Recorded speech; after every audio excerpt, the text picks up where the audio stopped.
sobre o livro de Salmos.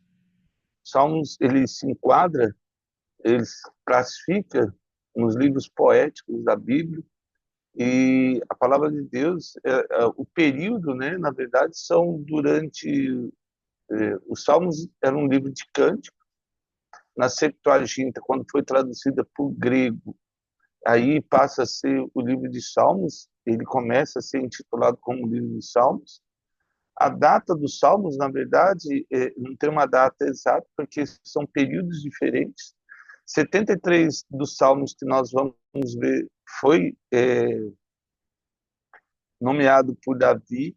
Aí eu tenho 12 Salmos que foram pelos filhos de Coré, está lá em número 16. A gente vai ver isso tudo quando for estar passando pelos Salmos. Aí eu tenho 12 também, que foram registrados por Asaf. Aí um por Emã, um por Elá, né, e um por Moisés. Então, a maioria dos salmos foi escrito na época de Davi e Salomão, no século 10 antes de Cristo. O primeiro salmo de hoje é o Salmo 1. O Salmo 1 ele é interessante porque ele é anônimo. Ele não pertence a ninguém. Não pertence a Davi. Ninguém, na verdade, sabe de quem é o Salmo 1. É um salmo anônimo. Os salmos, o poema hebraico, ele é diferente do poema ocidental, porque o poema do Ocidente ele está preocupado com uma rima. E como o salmo hebraico ele é uma canção, ele não tem uma sequência métrica. Ele tem essas alegorias, ele tem essas metáforas aí, porque são salmos de, como é que eu vou dizer assim, que ele traz um, um ensinamento. Ele é um salmo de moral, tipo uma historinha de moral. Então, o primeiro salmo aí, salmo de número 1, né, esse salmo ele vai trazer uma viagem. Imagine você como uma pessoa estivesse viajando e no meio dessa viagem, durante todo o processo dessa viagem, ela vai ter situações que ela precisa escolher. Existe uma coisa importante: o cristão ele não tem livre-arbítrio. E aí vou explicar por quê. O nosso livre-arbítrio ele ficou lá no Jardim do Éden. Então, qual que era? Deus ensinou Adão, ensinou Eva, colocou no jardim e disse que havia ali várias frutas que eles poderiam comer. Gênesis capítulo 2. Mas a árvore do bem e do mal, eles não podiam comer do fruto da árvore do bem e do mal. Ali sim, Adão teve que fazer uma escolha, que na verdade é assim: a única coisa que Adão não conhecia era o mal. A árvore era do bem e do mal. Na verdade, a árvore era do mal, porque o bem ele já conhecia.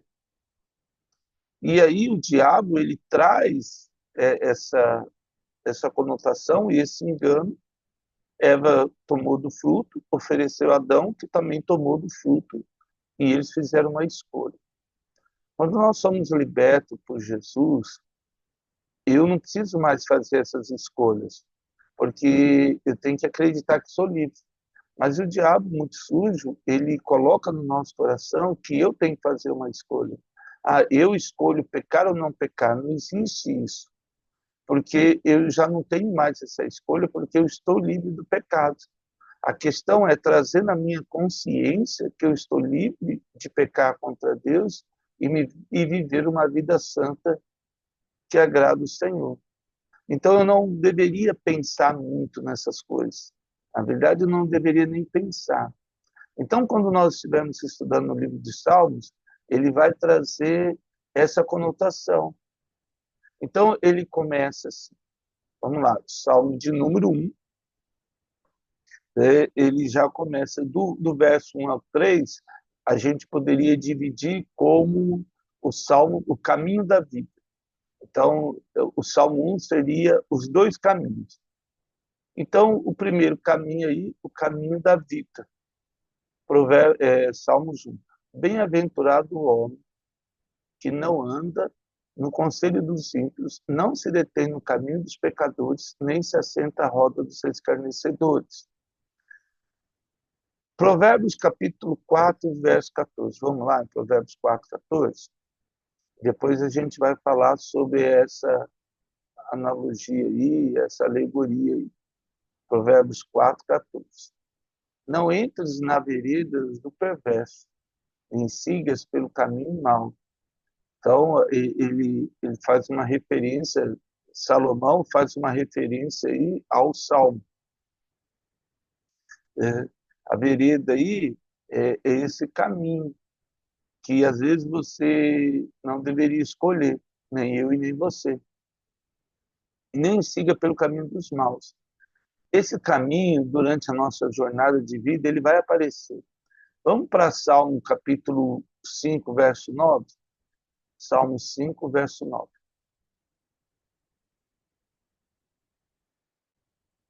Salmos capítulo 5, verso 9 e verso 10.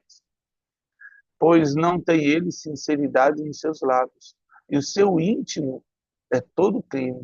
Sua garganta é sepulcro aberto, e com a língua lisonjeia. Então, ele já traz esse engano. Né? Quem que traz esse engano aí? E ele já fala lá.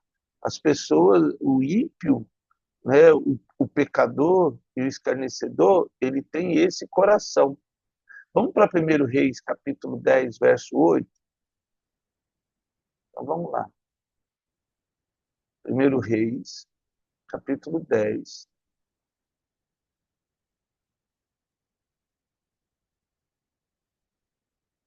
o verso 8.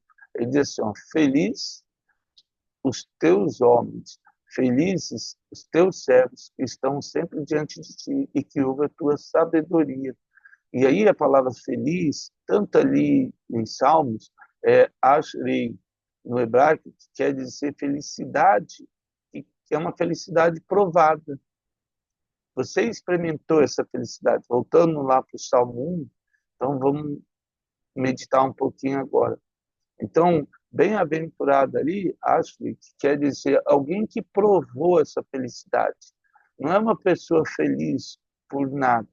Ele está dizendo, olha, a felicidade do homem, e já foi provada essa felicidade, é aquele que não anda, né, no hebraico, não, negativo, que não anda aí, e aí uma coisa bem legal aqui, no andar, né, é que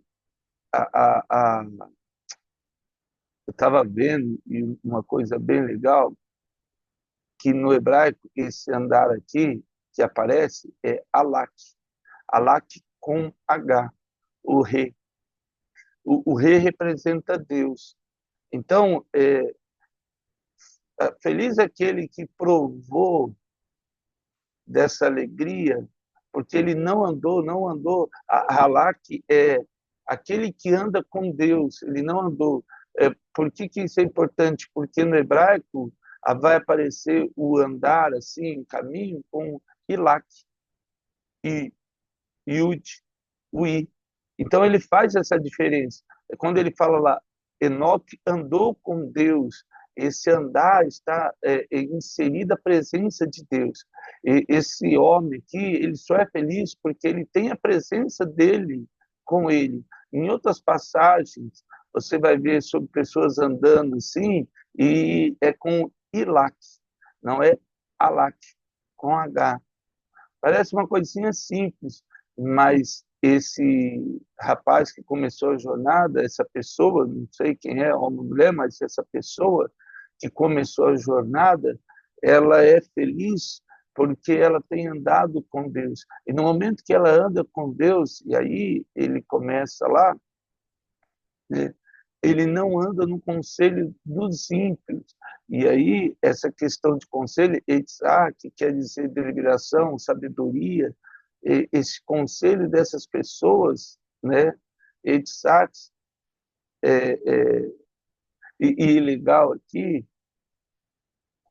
que ele usa aqui o conselho, a palavra Etzat e aparece com o I ali, e tem Itzat, que é raiz, que é converter-se em madeira, emoldurar. Então, feliz aquele que não deixa emoldurar, como diz no Novo Testamento, não se amolde a este mundo. E o salmista ele usa essa palavra aqui, que é itzat, que quer dizer emoldurar, no conselho. Então, feliz aquele homem que tem andado com Deus, e aí ele não anda no conselho, né, do ímpio. E uma coisa interessante aqui é nós começamos a ver graus de distância com Deus. A nossa jornada ela vai fazer de grau de distância com Deus. E a gente não pode viver sem constância, mais perto, mais longe. O, o caminho aí, né, dos ímpios, esse povo que estava distante do Senhor. Então, ele não anda no conselho dos ímpios, ele não se deixa emoldurar pelo aquilo que ele ouve. Então, uma pessoa está andando e geralmente chegou outra e vai aparecer na minha vida, na sua, alguém que vai começar a falar algumas coisas que não agradam a Deus. E você não deve compartilhar desse caminho, nem eu nem você. Não devemos compartilhar desse caminho. E aí ele chega ao ponto, e lógico, durante a sua caminhada e a minha caminhada, vai gerar um cansaço. E aí, ó, e ele não se detém no caminho dos pecadores. Agora ele deu uma parada, ou seja, ele passa a participar do costume daquele ímpio. Então, aquele ímpio, ele é um pecador. Ele era alguém que não dava valor às coisas de Deus. Algum pecaminoso, do hebraico chet, e a raiz de chet é chata, que quer dizer errar ou fracassar. As pessoas que te levam ao pecado são pessoas que, infelizmente, estão fracassadas. Essa que é a questão. O pecador ali, ele estava caminhando, ele estava cansado, ele estava murmurando, ele estava fracassado. Então ele para, como se ele parasse num bar, num bordel, não importa na onde, e ele vai trabalhar no nosso coração, trazendo que a gente pode esperar um pouco mais para mudar uma situação. Durante o nosso caminho, nós não vamos ter muito tempo para fazer muitas escolhas, porque quanto mais tempo você demora na jornada, nessa escolha, pior vai ser o resultado lá na frente. Então, Deus, e é legal que quando eles traduzem para a Septuaginta, nessas escolhas nos Salmos, porque eram tudo soltos, ele coloca Salmo 1, como se fosse uma jornada. E interessante que quem vai fazer todas essas montagens, muitas vezes, não foi um cristão e nem um judeu, foi um escriba que foi montando. E aí a gente vê a ação de Deus. E aí ele já começa o Salmo 1 falando sobre esse caminho, né? O Deresh, um caminho vivo, um caminho de plenitude. Então ele não parou no caminho dos pecadores e nem se assenta na roda dos escarnecedores. E aí eu estava notando, né? Ele já vai para um lado de distanciamento de Deus aí, tomando a atitude daquele que ele sentou perto.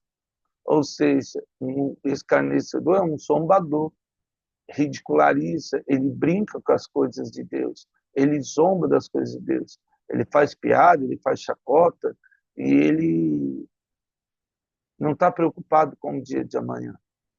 Provérbios, capítulo 3, verso 34, vamos lá para Provérbios 3, 34. Provérbios capítulo 3, 34, ele vai trazer essa questão, né? Certamente ele escarnece dos escarnecedores, mas dá graça aos humildes. Então, uma pessoa escarnecedora é uma pessoa orgulhosa, e o orgulho precede a queda. Uma pessoa orgulhosa é uma pessoa que acredita que ela consegue fazer as coisas por si só. Nós não vamos conseguir fazer nada por nós mesmos.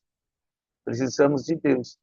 E aí, voltando para o Salmo 1, aí o salmista, ali ele traz essa alegria. Antes, o seu prazer está na lei do Senhor, e na lei medita de dia e de noite. Então, durante a nossa jornada, eu certamente vai ter alguém falando no meu e no seu ouvido e dizendo o que não deve ser feito. E aí, nesse momento, eu e você não devemos parar no caminho. Essa que é a questão. Na sua jornada e na minha jornada, nós não devemos parar. Como diz Paulo, eu sigo e prossigo, olhando para a cruz de Cristo, seguindo ali, porque senão o mundo nos engole, o mundo sopra na nossa vida e nos engana. E aí ele traz esse entendimento. E ele continua o caminho dele. Como é que ele consegue continuar o caminho dele? Ele medita na lei do Senhor. Vamos lá para Josué 1:8. Josué capítulo 1, verso 8. Josué 1:8, ele diz assim: não cesse de falar deste livro da lei, antes medita nele dia e noite, para que tenhas cuidado de fazer segundo tudo quanto nele está escrito. Então farás prosperar o teu caminho e será bem-sucedido. Só tem um jeito de, olha só, de novo aí, o caminho, né? Aí o autor, né, ele usa o Derek, né, o caminho da plenitude, um caminho vivo. Eu só vou prosperar o meu caminho se eu meditar na palavra do Senhor e ter o cuidado de fazer tudo quanto está escrito. Eu não digo que é fácil, eu digo que, na verdade, o ser cristão, a gente não deveria pensar muito. Quando eu penso, eu escolho o que é errado, porque já tem dúvida no meu coração. Ou seja, o fruto do pecado estava no jardim. Eu não precisava pensar se como, não como, como, não como. Era só não pensar. Eva começou a pensar nele. Mas por quê? Mas será? Será? Será que posso? Será que não? Não precisava pensar. É, quando nós seguimos a palavra de Deus, a escolha já foi feita por Deus. As pessoas querem colocar essa questão de não, mas eu escolhi, eu escolho. Quando eu escolho o pecado, porque eu não tenho que escolher mais. Era só fazer o que está escrito. Então, meditar na lei é assim, falar, nossa, eu vou começar minha jornada hoje. Então, hoje, dia 11/2/2026, eu começo uma jornada com Cristo. E nessa jornada eu só não posso parar, não deixar o que o mundo oferece para mim e continuo a caminhar. Voltando lá para Salmos 1, o verso 3. Então, esse homem que anda no caminho do Senhor, ele é como a árvore plantada, o verso 3. Junta com aí ele faz essa metáfora, essa alegoria, comparando eu e você como um carvalho, uma árvore que está perto a um riacho e no devido tempo dá o seu fruto e cuja folhagem não murcha e tudo quanto ele faz será bem sucedido. De novo aí, olha só, você será próspero como José do Egito, eu e você, quando a gente simplesmente deixar fluir o Espírito Santo em nossa vida. Qual que é a escolha da árvore? Ela nem pode escolher não crescer. Ela simplesmente germina, brota e cresce. E no devido tempo, quando ela se tornar adulta, ela vai dar o fruto. Então não tem o porquê. Ezequiel 19:10, vamos lá para Ezequiel 19:10.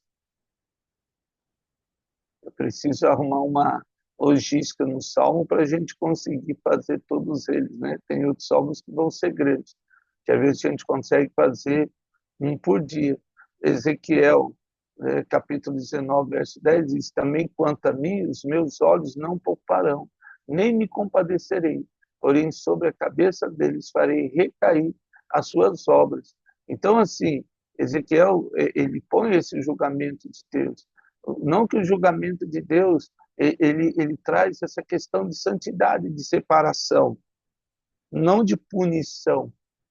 A punição ela vem como consequência, mas a separação é essa questão. É, a gente sempre olha para o lado negativo, mas separação de Deus, sabe quando você ferve um leite, deixa lá para tirar, sei lá, um cisco, alguma coisa? É essa separação de Deus. Ele não está lá para, ele só tira o que é impuro da nossa vida. Então, o primeiro caminho aí, vamos dizer aí, né, o caminho da vida, ele vai de 1 a 3. Agora vamos lá para o verso 4 e 5, que é o caminho da condenação. Diferente desse caminho de vida, em que você e eu vamos seguir, voltando ao Salmo 1, né, o verso 4 e 5, diferente desse, o salmista fala, os ímpios, né, e aí, quando ele chama aí essa questão da perversidade do ímpio, e aí uma coisa interessante, eles não são assim. Né? O ímpio não é assim. São, porém, como a palha que o vento dispersa. Ou seja, ele aparece e ele some, desaparece. Jeremias, tem vários textos, mas vamos lá para Jeremias 17, versos 5 e 8. Todos esses conselhos do ímpio, ele não tem valor, porque ele não vai permanecer por muito tempo. Sabe a historinha dos 3 porquinhos, lobo mau? O preguiçoso construiu uma casa de palha, o outro construiu uma casa de madeira, e o prático, né? O porquinho prático, ele construiu uma casa de tijolo, de alvenaria. E o lobo soprou, soprou, soprou, e a casa não caiu. Feliz o homem que constrói a sua casa na rocha, que é Jesus, como diz o Evangelho. Aí, voltando a Jeremias 17, o verso 5, capítulo 17, verso 5 de Jeremias, ele diz assim, assim diz o Senhor, maldito o homem que confia no homem e faz da carne mortal o seu braço e aparta o seu coração do Senhor, porque será como um arbusto solitário no deserto e não verá quando vier o bem. Antes, morará nos lugares secos, no deserto, na terra salgada, inabitável. Bendito o homem que confia no Senhor e cuja esperança é o Senhor. Ou seja, ele faz uma comparação. Quando nós buscamos a nossa força pelo nosso braço, eu decidi, aí entra de novo a nossa escolha. Eu escolhi, eu fiz, eu aconteço. É como uma árvore deserta, no meio do deserto, solitária e sozinha, e não serve para nada, nem para dar fruto. É como a figueira no caminho, que foi amaldiçoada por Jesus. Então, voltando lá para o Salmo 1, esse é o caminho da condenação, o caminho que leva ali a pessoa a ficar distante do Senhor.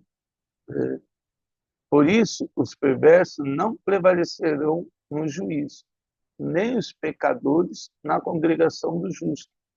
Mesma coisa. O pecador, ele não consegue, e aqui a congregação dos justos não é uma igreja em si, é a igreja de Jesus, a presença de Deus.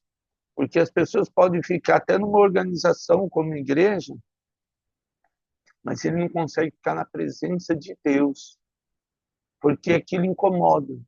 Aí sim, é o momento em que o Espírito Santo está trabalhando na vida dessa pessoa. Nesse momento aí, o Espírito Santo vai agir na vida dela, ao ponto de ela mudar o coração, ser convencida pelo Espírito Santo, ou não, né? Então, eles não conseguem permanecer. Esse é o caminho da condenação.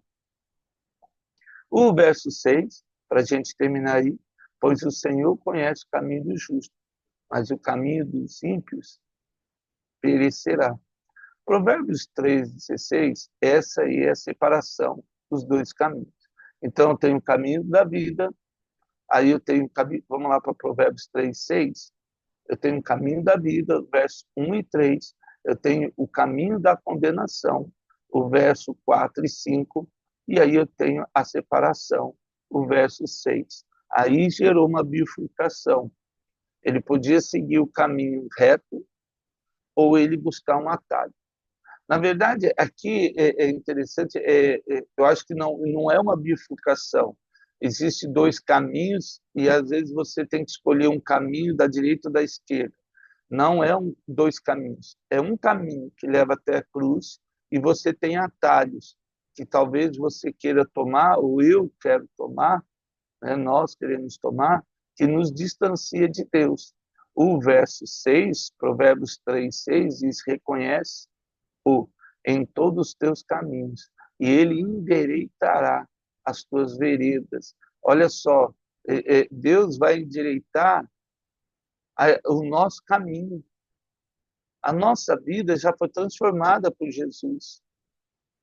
Ele vai endireitar o caminho que nós temos seguido, o que Deus tem feito.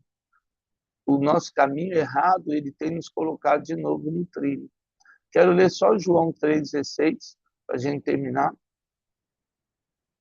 João capítulo 3, verso 16, e aí um texto bem conhecido, João 3,16. O verso 16, ele diz assim, porque Deus amou o mundo de tal maneira que deu o seu Filho unigênito para todo aquele que nele crê não pereça, mas tenha vida eterna. Ou seja, Deus endireitou nossa vereda, nosso caminho agora, ele nos leva até Jesus. Então, o Salmo 1, ele traz essa historinha do caminho.